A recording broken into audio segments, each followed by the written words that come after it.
Assalamualaikum warahmatullahi wabarakatuh. Saya Raffi Ali, perwakilan dari kelompok 4, akan mewakili dalam menjelaskan tentang pengantar dari identifikasi dan proses pengolahan air bersih yang kami susun. Ini adalah daftar anggota kita dan sumber sampel yang diamati. Saya sendiri, Raffi Ali, mengamati air sumur daerah Kudus. Lalu ada teman saya, Tri Arina, mengamati rawa di Tapanuli, Radian Rahmat, air kolam daerah Palembang, La Roy Bafih, air sungai Pemali. Lalu kemudian ada Nur Wahidah yang mengamati air telaga di Telaga Ngebel. Cahya Tony mengamati di Sungai Kalipepe. Terus kemudian ada Yusuf Rizky yang mengamati sungai di Bengawan Madiun. Kartika Aji mengamati di air sumur daerah Klaten. Lalu Fadilah Usman di anak sungai Citarum. Chandra Sadipya di sungai daerah Solo. Dan Aisyah Fajriyati di daerah Waduk Palung Karanganyar. Kami semua mengamati pengamatan ini untuk melakukan perbandingan dari daerah-daerah sampel kita yang berbeda daerah. Langsung saja kita lanjutkan. Untuk kebutuhan air yaitu air minum sendiri, yaitu merupakan salah satu kebutuhan utama manusia. Yaitu untuk air bersihnya sendiri itu bisa digunakan untuk minum, mandi, cuci, dan sebagainya. Air minum yang ideal itu tidak berwarna jernih, ya tidak berwarna itu jernih. Lalu kemudian tidak berbau, tidak berasa, dan tidak mengandung kuman, penyakit, dan bahan berbahaya lainnya. Lalu kemudian untuk tujuan penyediaan air, saat terpenuhinya kebutuhan air hidup dan mencegah terjadinya serta meluasnya penyakit bawaan air. Jadi kebutuhan air ini harus benar-benar diperhatikan kualitas-kualitasnya sehingga meluasnya penyakit bawaan air ini tidak terjadi. Penyakit-penyakit yang dapat disebabkan oleh air yang tercemar itu antara lain seperti ini, yaitu disentri, kolera, polio, kaki gajah, skabis, tifus, dan lain-lain. Kemudian untuk kriteria penyediaan air minum dari segi kualitasnya yaitu memenuhi persyaratan agar berfungsi secara baik dalam menyehatkan penggunanya. Secara kuantitas jumlahnya memenuhi kebutuhan dan kontinuitas tersedia dan terjangkau setiap saat. Jadi apa gunanya kalau misalkan kita berhasil mengolah air, tetapi cara yang kita pakai untuk mengolah air tersebut ternyata tidak bisa dilakukan secara terus-menerus. Jadi dalam penyediaan air minum juga harus dipastikan supaya bisa dilakukan secara terus-menerus untuk jangka panjang. Secara kualitas yaitu memiliki fisik, bau. Fisik itu berarti berupa bau, rasa, warna, suhu, kekeruhan. Ini parameternya. Kemudian untuk parameter kimiawi, anorganik yang tidak membahayakan kesehatan. Contoh Cu 1 mg per liter, Fe-nya 5 mg per liter, dan lain-lain. Organik tidak membahayakan kesehatan. Contoh senyawa aktif pembentuk pestisida dan lain-lain. Kemudian untuk parameter mikrobiologi yaitu bebas dari bakteri, utamanya Escherichia coli. Ini termasuk indikator pencemaran air oleh aktivitas manusia. Lalu kemudian radioaktif. Sebelumnya untuk mikrobiologi ini bakteri sebetulnya bukan hanya ini saja, tetapi bisa dari bakteri lain. Tapi Escherichia coli ini yang paling umum menjadi sumber penyakit dari sebuah air yang akan diminum. tapi juga dapat dimungkinkan bakteri-bakteri lain juga dapat menjadi penyebab terjadinya penyakit. Lalu kembali lagi ke radioaktif, yaitu yang dimaksud parameter radioaktifnya yaitu bebas radioaktif. Artinya bebas dari partikel-partikel yang akan membahayakan. Membahayakan maksudnya radioaktif ini akan berbahaya bagi tubuh, yaitu mengakibatkan kanker. Terus kemudian dari segi kuantitas jumlah kebutuhan, yaitu untuk domestik dan non-domestik, kebutuhan air untuk perkotaan rata-rata 150 liter orang per hari. Lalu kemudian untuk semakin maju suatu negara, kebutuhan air semakin besar, bisa hingga 2000 liter per orang per hari. Kemudian dari segi kontinuitas, air tersedia dalam 24 jam dan dalam jumlah yang mencukupi. Bila suplai tidak 24 jam, maka sering dibuat reservoir penampung untuk menampung air ketika tersedia tetapi tidak digunakan. Nah, untuk dari segi kontinuitas ini juga perlu diperhatikan juga, artinya ketika air bersih hanya tersedia dalam jam-jam tertentu, maka harus direncanakan reservoirnya, atau mungkin bukan berupa jam tapi bisa berupa hari, bulan, atau tahun. Reservoir ini bisa berupa waduk dan sebagainya. Intinya air tersebut ditampung yang kemudian akan digunakan oleh penduduk saat dibutuhkan. Jadi memang harus tersedia selama 24 jam. Lalu kemudian untuk sumber air sendiri yaitu ada air tanah, air mata air hujan, air permukaan. Air permukaan itu bisa sungai, danau, dan laut. Lalu untuk pemilihan sumber air tergantung debit air yang dibutuhkan dan kondisi atau kualitas sumber air yang ada. Jadi untuk setiap lokasi itu berbeda-beda.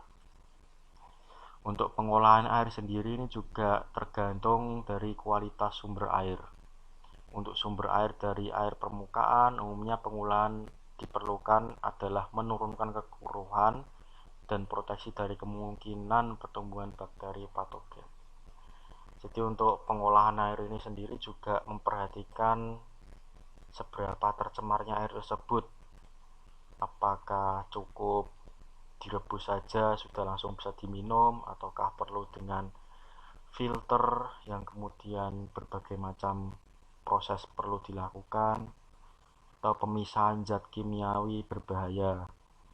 Itu semua tergantung dari parameter awal dari sumber airnya.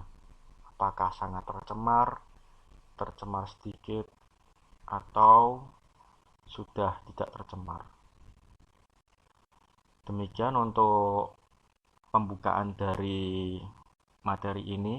Untuk selanjutnya akan kami jelaskan proses pengolahan dari masing-masing sumber air yang di berbagai daerah.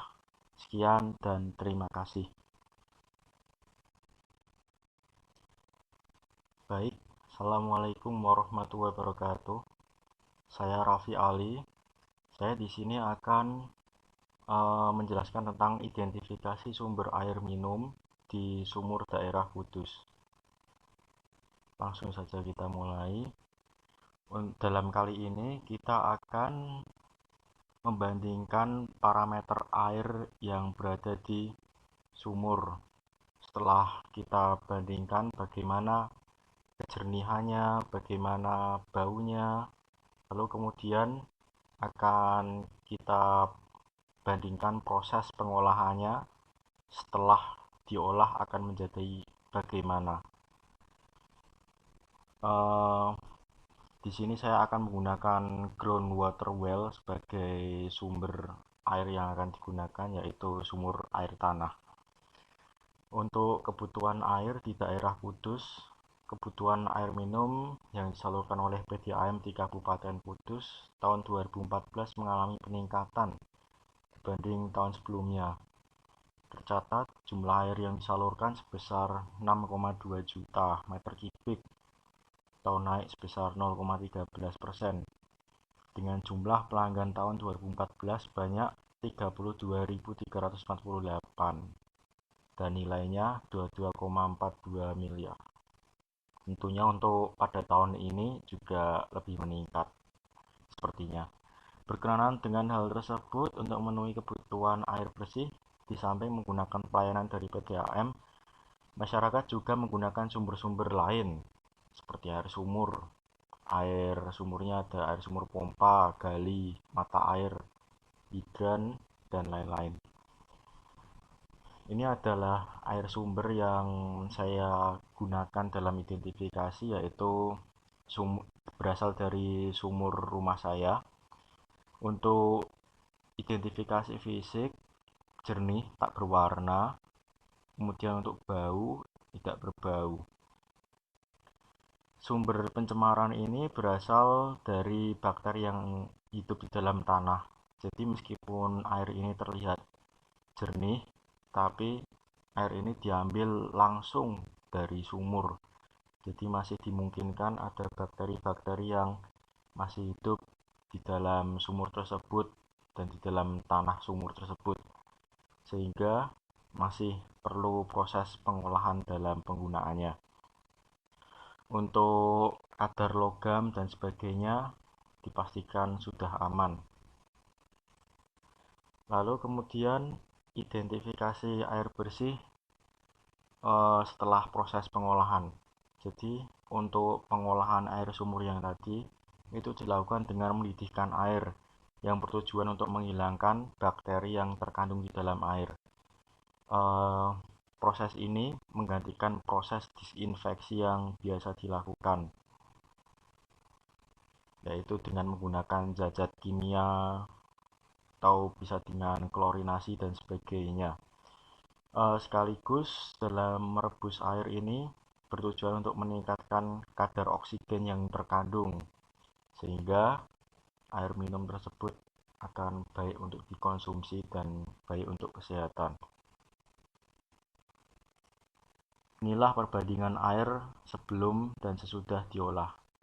Jadi yang sebelah kiri ini masih berasal dari sumur dan belum diapa-apakan, dan yang sebelah kanan ini setelah direbus. Secara fisik memang tidak nampak perbedaannya, sama-sama jernih, tapi untuk prosesnya sendiri itu direbus sehingga perlu menghilangkan bakteri-bakteri yang berada di dalam air sumur yang saya ambil ini. Saya lakukan. Terima kasih. Assalamualaikum warahmatullahi wabarakatuh. Perkenalkan, saya Tri Arina Trisnasari dari Departemen Teknik Pengelolaan dan Pemeliharaan Infrastruktur Sipil 2018. Dalam penugasan kali ini, saya menggunakan sumber air, yaitu air rawa pada daerah Pandan, Tapanuli Tengah, Sumatera Utara.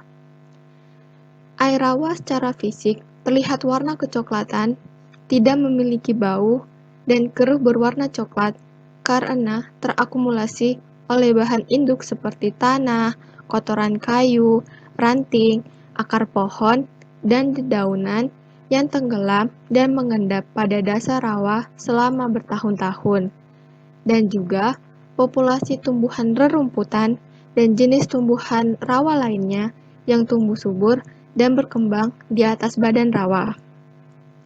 Bagaimanakah cara mengolah air tersebut menjadi air bersih? Air rawa dapat diolah dengan cara koagulasi atau diendapkan. Pengendapan utama yang digunakan adalah alum sulfat. Pengendapan ini digunakan dengan bergantung pada kepekatan air rawa sendiri. Koagulasi menghasilkan endapan yang ditampung dalam bak sedimentasi, yang selanjutnya air dialirkan untuk disaring dengan pasir silika dan antrasit. Diameter pasir silika dan antrasit adalah 0,6 sampai 2 mm. Unit filtrasi merupakan saringan cepat. Untuk membunuh bakteri patogen yang ada di dalam air dapat digunakan kalsium hipoklorit. Demikian presentasi yang dapat saya sampaikan hasil identifikasi saya terhadap air rawa agar dapat menjadi air bersih. Terima kasih. Wassalamualaikum warahmatullahi wabarakatuh. Assalamualaikum warahmatullahi wabarakatuh. Perkenalkan, nama saya Rahadian Rahmat dari Departemen Teknik Sipil Sekolah Vokasi UGM. Di sini saya akan mempresentasikan air di daerah tempat saya, yaitu air Sungai Musi, untuk kemudian kita olah menjadi air bersih. Nah, pertama-tama yang kita tahu bersama yaitu secara umum air bersih itu bisa kita lihat dari jernih tidaknya air, bau tidaknya air, berasa atau tidaknya air. Nah, secara identifikasi secara fisik, untuk pertama-tama saya mengambil sampel di air Sungai Musi di sebelah kanan saya dan air keran di sebelah kiri saya. Kita lihat bersama bahwa air secara kekeruhan, air yang berada di Sungai Musi itu memiliki kekeruhan yang sangat tinggi, dan air yang berada di sebelah kiri saya itu lebih baik untuk tingkat kekeruhannya. Nah, dan untuk bau, alhamdulillah air yang berada di Sungai Musi tidak memiliki bau yang sangat menyengat, dan untuk rasa juga tidak memiliki rasa atau campa. Nah, untuk sumber pencemaran, kita tahu bersama bahwa Kota Palembang yaitu kota metropolitan dan Sungai Musi berada di tengah-tengahnya. Jadi otomatis banyak sekali limbah-limbah rumah tangga, limbah-limbah pabrik yang dapat mencemari Sungai Palembang, Sungai Musi Palembang. Dan kita tahu bersama banyak sekali pabrik kertas, pabrik pertambangan, pabrik tekstil dan lain-lain. Nah, terus bagaimana kita membuat air ini menjadi bersih dan layak untuk dipakai? Nah, saya membaginya menjadi dua tahap, yaitu pengelolaan umum dan pengelolaan secara teknis. Yaitu satu, pengelolaan umum, yaitu pendahuluan, itu menghilangkan benda-benda kasar, halus, pasir dan lumpur dari air yang kita peroleh. Yaitu kedua, koagulasi flockulasi dengan menggunakan mixer secara hidrolik yang dapat mengikat partikel-partikel untuk membuat air menjadi terkumpul dan mengendap. Untuk yang ketiga yaitu proses sedimentasi, pengendapan, di mana kita menggunakan gaya gravitasi hingga partikel-partikel yang dirasa berat itu turun hingga ke bawah. Nah, untuk lanjutnya yaitu penyaringan. Nah, dengan menyaring secara fisik, kimiawi dan biologi untuk memisahkan partikel-partikel tersebut. Nah, metode terakhir yaitu desinfeksi, yaitu penambahan senyawa klor aktif untuk membunuh bakteriologi yang dapat menyebabkan penyakit. Nah, untuk teknisnya sendiri kita tahu bahwa dari PDAM Tingkat Musi itu memiliki tahap-tahap, yaitu memiliki 7 tahap di sini. Yaitu satu, pengambilan dari Sungai Musi untuk kemudian dialirkan ke intake, dan kemudian dari intake di pembubuhan koagulasi dan flockulasi, yaitu dengan cara mixer hidrolik untuk mengikat partikel-partikel, dan kemudian dialirkan ke tempat untuk dilakukan sedimentasi atau pengendapan. Nah, setelah diendapkan atau disedimentasi, terus masuk ke tempat filtrasi untuk disaring. Nah, setelah melalui proses penyaringan tersebut, air dapat dilanjutkan di desinfekasi, yaitu penambahan senyawa kimia klor untuk membunuh bakteriologi yang dapat menyebabkan penyakit untuk manusia. Nah, untuk kemudian finalnya ditampung di reservoir air bersih dan dapat dialirkan ke rumah-rumah warga di Kota Palembang. Terima kasih, sekian dari saya.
Perkenalkan, saya Nurwahidah Zakiatul Fitria dari kelas D4 TPPIS 2018.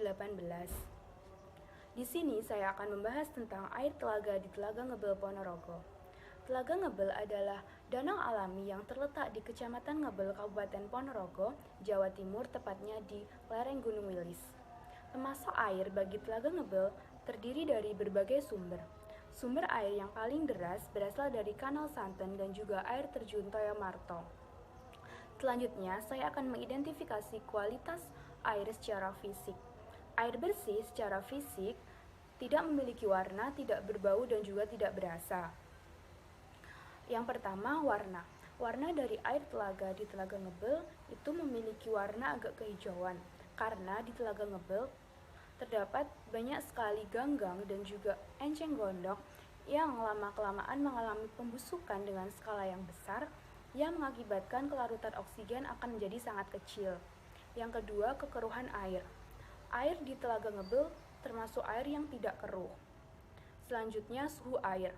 Suhu air di Telaga Ngebel memiliki suhu berkisar antara 20 sampai dengan 26 derajat Celcius. Yang keempat, rasa. Air di Telaga Ngebel tidak memiliki rasa atau hambar. Selanjutnya, identifikasi bau. Bau dari air telaga di Telaga Ngebel yaitu berbau belerang karena air Telaga Ngebel bersumber dari Gunung Wilis yang langsung dialirkan dari hulu menuju ke telaga. Selanjutnya, sumber pencemaran. Sumber pencemaran air telaga di Telaga Ngebel berasal dari limbah air rumah tangga dan juga limbah pengunjung wisata. Yang terakhir, bagaimana air tersebut bisa menjadi air bersih? Air telaga di Telaga Ngebel bisa menjadi air bersih harus melewati berbagai tahap. Tahap yang pertama yaitu koagulasi, proses pencampuran bahan kimia dengan air sehingga membentuk campuran homogen dengan disertai dengan pengadukan cepat. Biasanya bahan kimia yang digunakan yaitu aluminium sulfat dan juga PaC. Yang kedua, flokulasi, yaitu pembentukan partikel flok yang besar dan padat dengan pengadukan lambat agar nantinya dapat diendapkan. Yang ketiga yaitu sedimentasi, yaitu pemisahan padatan dan juga cairan berdasarkan perbedaan berat jenis dengan cara pengendapan. Yang keempat yaitu filtrasi atau saringan pasir cepat. Dan yang terakhir yaitu disinfeksi, yaitu proses pembubuhan bahan kimia untuk mengurangi zat organik pada air dan mematikan kuman. Biasanya desinfektan yang digunakan yaitu gas klor dan juga kaporit. Bismillahirrahmanirrahim. Assalamualaikum warahmatullahi wabarakatuh. Saya Cahyatoni Laksono dari D4 TPPS angkatan 2018. Jadi sebenarnya di sini saya ingin menjelaskan tentang Sungai PP, yaitu sungai yang berada di Kota Solo lebih tepatnya. Jadi sungai itu merupakan kayak sungai yang membelah Kota Solo menjadi dua. Itu merupakan cabang dari Sungai Bengawan Solo. Jadi Sungai Bengawan Solo itu tidak dilewatkan ke tengah kota agar misalnya terjadi banjir atau apa, tapi segala yang dikeluarkan, segala limbah rumah tangga, entah limbah pabrik, itu dialirkan ke Sungai PP, yaitu sungai yang membelah Kota Solo menjadi dua. Untuk secara kualitas sih, secara fisik ini tadi saya telah mengambil, jadi sedikit keruh ya. Untuk kualitas fisiknya sendiri sedikit keruh airnya. Untuk pencemarannya sendiri, menurut jurnal yang saya baca itu pencemaran Sungai PP itu merupakan baru pencemaran ringan. Jadi kayak baru istilahnya belum terlalu berat lah. Tadi ketika saya mengambil air juga pun ini masih kelihatan ikan-ikannya juga. Untuk bau sih tidak memiliki bau, sama rasanya tidak berasa. Terus untuk sumber pencemaran Sungai PP sendiri terjadi ada 3 ya gara-garanya, yaitu limbah rumah tangga. Untuk limbah rumah tangga itu sebenarnya udah diantisipasi oleh pemerintah, yaitu dengan membuat septic tank komunal. Jadi limbah rumah tangga itu tidak langsung dibuang ke sungai, tapi diolah dulu baru dibuang ke sungai. Jadi tidak langsung dibuang. Itu tetapi baru dilaksanakan baru 3 tahun sih. Lalu kedua adalah limbah kotoran manusia, yang ketiga adalah limbah pabrik. Untuk cara membuat menjadi air bersih sendiri ada beberapa cara, yaitu tahapan-tahapannya itu ada 5. Yaitu pertama netralisasi, yaitu menetralkan keasaman air menjadi yang netral antara pH 7 sampai 8. Untuk yang kedua ada aerasi, yaitu mengontak udara dengan air baku agar kandungan zat besi dan mangan itu bereaksi dengan oksigen sehingga mengendap. Yang ketiga itu ada koagulasi. Koagulasi adalah proses pembubuhan bahan kimia ke dalam air agar kotoran dalam air yang berupa padatan tersuspensi, misalnya zat warna organik, lumpur halus, dan lain-lain. Jadi untuk agar gampang ketika di filternya. Yang keempat itu ada proses pengendapan. Jadi yang tadi telah dikoagulasi itu airnya itu diendapkan selama 45 sampai 60 menit. Lalu setelah itu penyaringan dengan menggunakan butiran pasir. Jadi air tadi itu dilakukan penyaringan. Sekian, terima kasih dari saya. Wassalamualaikum warahmatullahi wabarakatuh. Assalamualaikum warahmatullahi wabarakatuh. Saya Yusuf Rizky Darmawan. Di sini saya akan membahas tentang air yang berada di Sungai Bengawan Madiun yang terletak di Kota Madiun, Jawa Timur. Jadi Bengawan Madiun ini adalah sebuah sungai yang merupakan anak dari Sungai Bengawan Solo. Sungai ini bermula dari sejumlah sungai-sungai kecil yang bermula di sekitar Kota Ponorogo dan menyatu dengan Bengawan Solo di dekat Kota Ngawi. Jadi seperti ini air yang saya ambil langsung dari Sungai Bengawan Madiun. Untuk identifikasi secara fisik dari air Sungai Bengawan Madiun ini, yang pertama dari kekeruhan sendiri terlihat air ini tidak terlalu keruh, masih terlihat bersih. Namun saja di sini terlihat ada beberapa partikel yang ikut terbawa seperti pasir, tanah, dan juga lumut. Yang kedua untuk warna dari Sungai Bengawan Madiun ini, bila kita bandingkan dengan air keran, terlihat air ini seperti lebih agak kuning atau lebih agak coklat. Lalu selanjutnya untuk bau dari air sungai ini tidak ada menunjukkan bau yang aneh ataupun bau yang menyengat, dan juga untuk rasa air ini tidak memiliki rasa. Selanjutnya terkait dengan sumber pencemaran, diketahui di sepanjang aliran sungai ini terdapat industri dari Madiun sendiri maupun industri dari luar Madiun, diantaranya industri tahu, industri peternakan, industri batik, dan lain-lainnya, di mana industri tersebut membuang limbahnya ke aliran sungai ini. Dan juga masih ditambah lagi dari pencemaran limbah rumah tangga, dan juga masih terlihat banyak berceceran sampah gitu. Selanjutnya untuk water treatment atau pengolahan air agar menjadi bersih, yaitu dengan proses melalui beberapa tahapan. Yang pertama tahap koagulasi, yaitu tahap awal dengan menambahkan zat kimia tawas atau zat sejenis seperti zat garam besi, atau dengan menggunakan sistem pengadukan cepat rapid mixing. Yang kedua tahap flokulasi. Tahap flokulasi ini adalah tahap penyisihan kekeruhan air dengan cara penggumpalan partikel untuk dijadikan yang lebih besar. Yang ketiga tahap pengendapan atau sedimentation. Tahap ini dilakukan untuk mengendapkan partikel-partikel vlog ke dasar penampungan. Dan yang keempat tahap penyaringan atau filtration.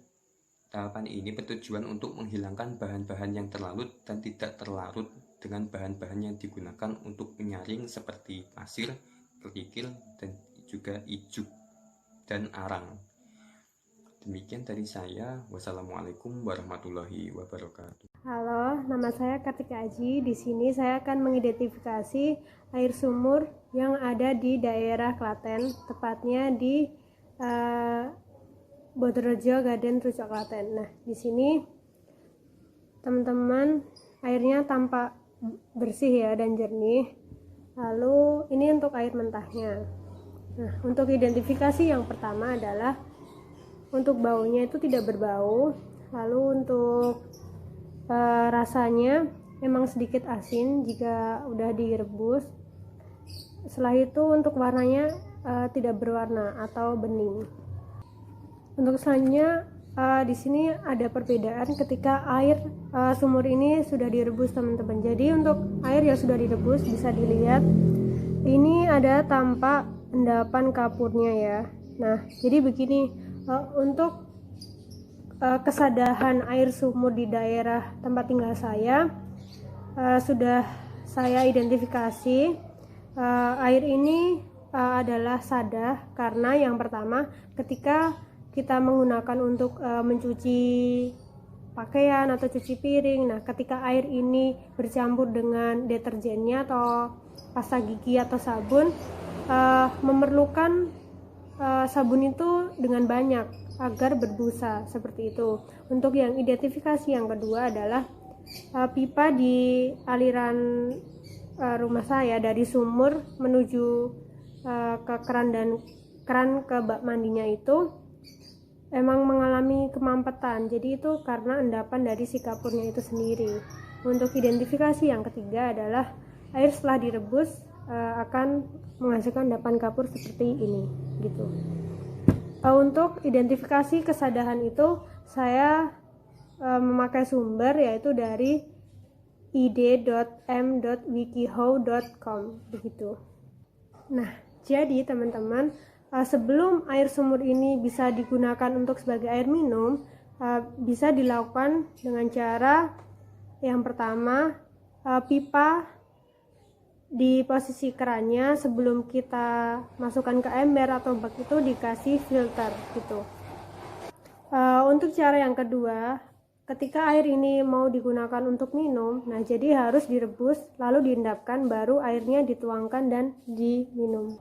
Jadi begitu saja review dari air sumur di daerah Trucuk, Klaten, Jawa Tengah. Terima kasih.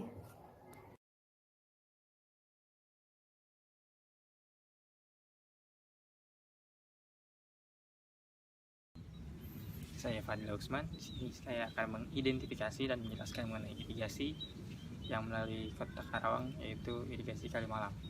Jadi irigasi ini bersumber dari hasil bendungan Sungai Citarum, yaitu Bendungan Jatiluhur. Jadi Kalimalang ini dibangun untuk memenuhi air pokok atau kebutuhan air baku di ibu kota Jakarta gitu. Nah, di sini mengapa saya mengambil sampel dari irigasi Kalimalang sendiri, karena cukup besar dan cukup dekat dari rumah saya. Nah, di sini saya akan mengidentifikasi. Di sini adalah sampel air yang telah saya ambil dari Kalimalang sendiri. Sekarang saya akan mengidentifikasinya. Secara fisik, air tersebut, air ini keruh dan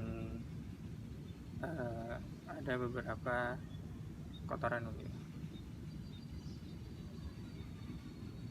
Untuk baunya seperti air pada umumnya tidak memiliki bau yang begitu menyengat atau tidak enak untuk benda pembau gitu. Lalu di sini saya akan menjelaskan bagaimana air yang keruh ini bisa menjadi seperti air baku yang ada di rumah saya. Nah, air ini kebetulan rumah saya ini menggunakan layanan dari pemerintah, yaitu PDAM gitu. Nah, sebab airnya keruh seperti ini perlu ada penjernihan sehingga bisa digunakan sebagai kebutuhan pokok sehari-hari untuk memenuhi kebutuhan air kita. Yaitu pertama ada koagulasi, yang mana koagulasi ini yang tadinya air keruh ini mengandung partikel-partikel yang berukuran koloid. Nah, pada ukuran koloid ini partikel-partikel tersebut tidak menyatu antara satu partikel dengan partikel yang lainnya, kan, tapi terpisah-pisah. Nah, lalu dengan adanya koagulan, pada proses koagulasi, partikel-partikel koloid tersebut menjadi saling mengikat sehingga ukuran partikelnya semakin besar. Ketika koagulan ditambahkan kepada air yang keruh ini, selain membuat partikel koloid tersebut menjadi ukuran yang lebih besar, koagulan tersebut mengandung vlog. Nah, itu nanti partikelnya itu membesar, partikel koloidnya itu membesar, dan koagulan yang mengandung vlog tersebut, vlognya itu akan mengendap di dasar tangki seperti itu. Nah, lalu dari koagulasi lanjut ke flokulasi. Nah, flokulasi ini itu proses di mana air ini ada partikel yang akan menangkap partikel-partikel dari koloid yang sudah membesar tadi. Jadi flokulan itu nanti akan mengendap di dasar tangki. Yang tadi flokulasi yang terjadi akibat koagulan itu ada, tapi tidak terlalu banyak. Setelah ditambahkan flokulasinya akan semakin banyak, sehingga lebih bisa menangkap partikel-partikel koloid yang semakin besar tadi pada saat proses koagulasi. Lalu setelah flokulasi ada proses sedimentasi, di mana partikel-partikel vlog-vlog tersebut dan partikel-partikel yang tidak diinginkan itu mengendap seperti itu. Dan selanjutnya ada proses filtrasi. Di proses filtrasi ini ukuran-ukuran partikel yang tidak diinginkan yang lebih kecil dari partikel koloid itu atau zat-zat terlarut yang terdapat pada air itu harapannya bisa tersaring pada proses filtrasi ini. Nah, selanjutnya setelah proses filtrasi ada proses disinfeksi, itu dengan tujuan menghilangkan bakteri-bakteri yang ada dalam air, sehingga ketika konsumsi tidak ada bakterinya dan tidak membahayakan bagi ketika dikonsumsi. Dan proses disinfeksi ini menggunakan senyawa klorin atau Cl2 seperti itu. Setelah disinfeksi lalu ditampung dan bisa langsung distribusi ke masyarakat, bisa kita konsumsi. Dari saya sekian. Assalamualaikum warahmatullahi wabarakatuh. Nama saya Chandra Saditya dan sekarang saya akan mengidentifikasi air yang telah saya peroleh dari sungai di sekitar kompleks saya yang berdaerah di Surakarta. Nah, bisa kita lihat di sini bahwa air yang saya peroleh dari sungai tersebut berwarna sedikit keruh dan ada endapan tanah di sini. Dan apabila ditinjau dari baunya, air ini tidak berbau dan juga tidak berasa. Nah, kenapa air tersebut bisa berwarna keruh? Yaitu mungkin disebabkan dari aktivitas masyarakat di sekitar sungai tersebut. Dapat dikarenakan misalnya ada masyarakat yang membuang limbah ke sungai, atau air bekas mencuci, atau kotoran-kotoran yang lainnya yang dibuang oleh masyarakat ke sungai tersebut. Nah, terdapat juga endapan tanah di dalam air tersebut. Nah, itu dikarenakan karena proses terbentuknya sungai yang salah satunya melalui air hujan. Nah, air hujan itu tersebut jatuh dari atas dan kemudian mendarat di permukaan tanah, dan yang membawa partikel-partikel tanah tersebut turun bersama air yang menuju ke sungai. Nah, selanjutnya bagaimanakah cara mengubah air tersebut menjadi air yang aman dikonsumsi oleh masyarakat? Yaitu melalui beberapa tahapan. Tahapan yang pertama adalah dinamakan screening. Tahapan ini bertujuan untuk mengeluarkan partikel kasar dan besar yang terdapat di air sungai tersebut. Misalnya sampah yang berupa dedaunan atau plastik dan lain-lain. Nah, proses yang kedua disebut proses koagulasi. Proses koagulasi adalah proses pembubuhan bahan kimia ke dalam air agar kotoran tersuspensi dapat mengendap. Nah, kotoran tersuspensi itu contohnya seperti endapan tanah tadi atau bakteri dan lain-lain. Langkah yang kemudian adalah pengendapan. Setelah air sungai dialirkan menuju tangki-tangki yang besar dan kemudian terdapat proses koagulasi. Nah, proses koagulasi bertujuan untuk mengendapkan kan tadi. Nah, di proses pengendapan ini, endapan-endapan yang terdapat di bawah tangki-tangki tersebut dibuang melalui keran-keran yang terdapat pada tangki. Jadi, setelah di kerannya dibuka dan kemudian endapannya dibuang, tinggal tersisa air jernih.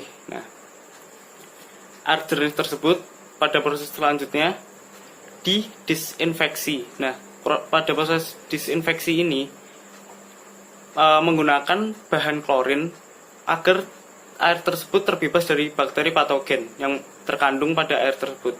Nah, penghilangan bakteri patogen ini bertujuan agar air tersebut aman dikonsumsi oleh masyarakat. Nah, setelah melalui tahapan rangkaian tersebut, air sungai tadi sudah aman untuk dikonsumsi. Sekian dari saya. Terima kasih. Wassalamualaikum warahmatullahi wabarakatuh. Assalamualaikum warahmatullahi wabarakatuh. Perkenalkan, nama saya Aisyah Fajriati dan di sini saya akan mengidentifikasi air dari Waduk Lalung yang berada di Desa Lalung, Karanganyar. Nah, sebelumnya air dari Waduk Lalung ini berasal dari Sungai Jetis yang kemudian digunakan untuk mengirigasi sawah-sawah di sekitarnya. Di sini saya mempunyai air baku dan juga air waduk di sebelah kanan saya. Nah, terlihat dari sini jika dibandingkan, air waduk terlihat sedikit lebih keruh dibandingkan dengan air baku. Lalu, dari baunya, air waduk tidak memiliki bau dan juga tidak berwarna. Kemudian, sumber pencemaran yang mungkin terjadi adalah dari limbah rumah tangga dan juga limbah peternakan, mengingat di sekitar waduk tersebut masih digunakan untuk beternak. Nah, bagaimana cara menjadikan air waduk ini sebagai air bersih yang siap digunakan oleh masyarakat? Proses pertama adalah screening, yaitu mengeluarkan partikel kasar seperti sampah dari air. Lalu dilanjutkan dengan proses koagulasi atau memisahkan koloid dari air. Koloid sendiri adalah partikel yang halus yang sangat sulit diendapkan karena memerlukan waktu yang sangat lama. Setelah itu dilanjutkan dengan proses sedimentasi atau pemisahan partikel halus dengan pengendapan. Lalu proses filtrasi, yaitu pemisahan partikel halus dengan cara penyaringan, dan dilanjutkan dengan desinfeksi. Desinfeksi ini adalah penambahan klorin ke dalam air karena air yang jernih belum tentu terbebas dari bakteri-bakteri patogen yang dapat menyebabkan penyakit. Selanjutnya, setelah proses desinfeksi selesai, air sudah bisa ditampung dan didistribusikan kepada masyarakat. Sekian dari saya, terima kasih. Wassalamualaikum warahmatullahi wabarakatuh. Dari hasil pemaparan teman-teman kami tadi, kami dapat menyimpulkan bahwa untuk mengidentifikasi air bersih secara fisik, kita melihat bertiga parameter, yaitu 1 kekeruhan, 2 bau, dan 3 rasa. Nah, untuk kemudian kita identifikasi itu, bagaimana cara kita membuat menjadi air bersih? Nah, dari pemaparan teman-teman tadi, kita banyak sih untuk menjadikan air itu menjadi bersih, tapi bisa kita rangkum menjadi, yaitu 1, koagulasi-fokulasi dengan menggunakan misra hidrolit untuk menyatukan partikel-partikel. Kedua, dilanjutkan dengan sedimentasi, yaitu pengendapan, yang dimana kita menggunakan gaya gravitasi di situ. 4, yaitu penyaringan secara fisik, kimiawi, biologi, memisahkan partikel-partikel. Dan 5, desinfeksi, yaitu penambahan senyawa klor aktif untuk membunuh bakteriologi yang dapat menyebabkan penyakit. Sekian presentasi dari kelompok kami. Kalau ada kurang kami mohon maaf, kepada Allah kami mohon ampun. Selamat menunaikan ibadah puasa Ramadan bagi teman-teman yang menjalankannya. Wassalamualaikum warahmatullahi wabarakatuh.